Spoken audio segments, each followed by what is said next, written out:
Got another disgusting update for you here today.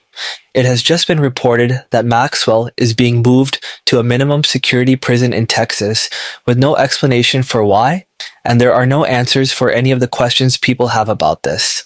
But the timing is very suspicious considering she just started cooperating with the DOJ behind closed doors, which again, there is no transparency in regards to anything that was talked about there.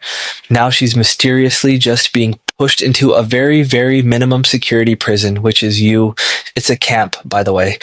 It's a minimum security prison camp where it is usually reserved for non-violent like white-collar criminals or nulls like fraud.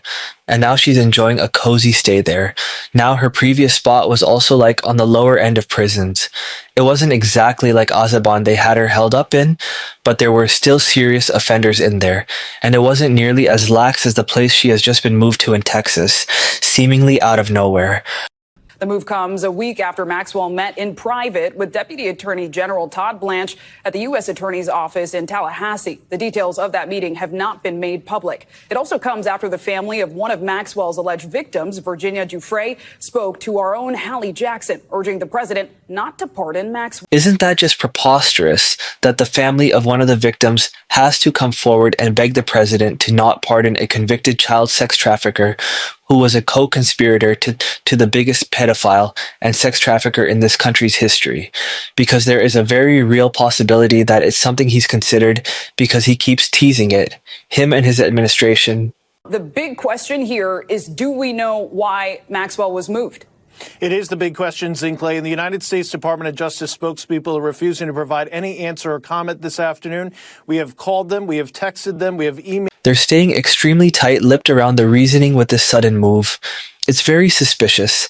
I think anybody that's activating neurons should be able to tell you that something smells very fishy here, instead of releasing the Epstein files, which it seems like is never going to happen here, which has gone through the craziest song and dance.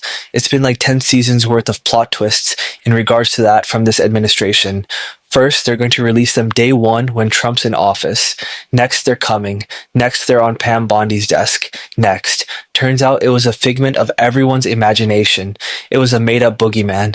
Everyone just, IA tripped and envisioned these files, but they were never actually real. No such thing as the Epstein files. Then, no, the Epstein files are real, but they're a Democrat hoax. Next, the files are compromised. So, instead, we're going to Maxwell directly to get all the names and dangling a pardon in front of her face. Now, all of this happening behind closed doors. By the way, this conversation with Maxwell, whom I imagine will be squealing and singing any names that the administration wants her to, omitting the ones they don't want her to say, and saying whatever names they'd like to put in her mouth. And now all of a sudden, she's just being transferred to a very minimum security prison that sounds almost like a summer camp, that also has another celebrity resident there, Elizabeth Holmes from Theranos. You remember that huge scam? This is one of those like cozy bougie prisons where like the rich elite get privileged to go to a facility that, frankly, and you can look at it on Google Earth, the fence line is the type of fence that you would put around a school. In many places, there's no razor wire. There's not a fence that would be difficult to climb.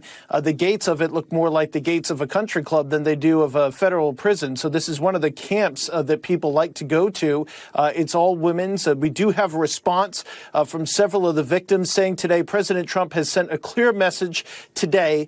Pedophiles deserve preferential treatment and their victims do not matter. That's coming from Annie Farmer, Maria Farmer, and the family of Virginia Roberts. Yeah, it really does seem that way, huh?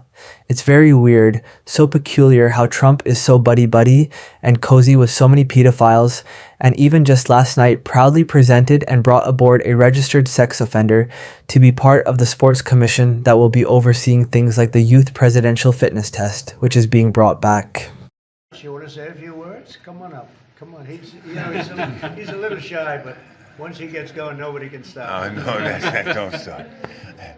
I'm just proud to be on this team. I don't know why. I don't know what we're supposed to be doing, but I'm here to serve, and I'm here to serve you. Okay, so I'm going to do the best I can for as long as I can. Thank you very much. Nobody like him.